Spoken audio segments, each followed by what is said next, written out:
December মানে আজকে 2025 সূর্য ধনু রাশিতে প্রবেশ করেছে।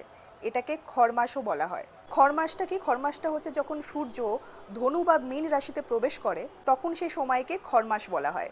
এই সময়তে দেখবে সাধারণত এড়িয়ে চলা হয় বিবাহ, তারপরে গৃহপ্রবেশ বা নতুন কোনো প্রজেক্ট শুরু করা বা নতুন কোনো কাজ শুরু করা। এই সময়টা মোটামুটি জানুয়ারি পর্যন্ত থাকবে। এই সময়টা সব থেকে ভালো হচ্ছে কিছু প্রার্থনা করার জন্য, কিছু ধ্যানের জন্য। এই সময় ভালো ফল পাওয়ার জন্য তোমাদের কিছু ট্রিক্স আমি বলে দিচ্ছি, সেগুলো পারলে অবশ্যই করো।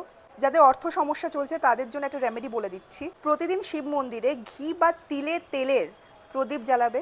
যাদের সূর্য চার্টে খুব দুর্বল রয়েছে, যাদের সমস্যা ক্রিয়েট করছে, তারা একটা জিনিস করবে। প্রতিদিন সকালে সূর্যকে যখন জল দেবে সেই জলের মধ্যে একটু হলুদ মিশিয়ে জলটা দেবে, খুব ভালো হবে। প্রতিদিন বিষ্ণু সহস্রনাম যেটা আছে সেটা অবশ্যই পাঠ করো।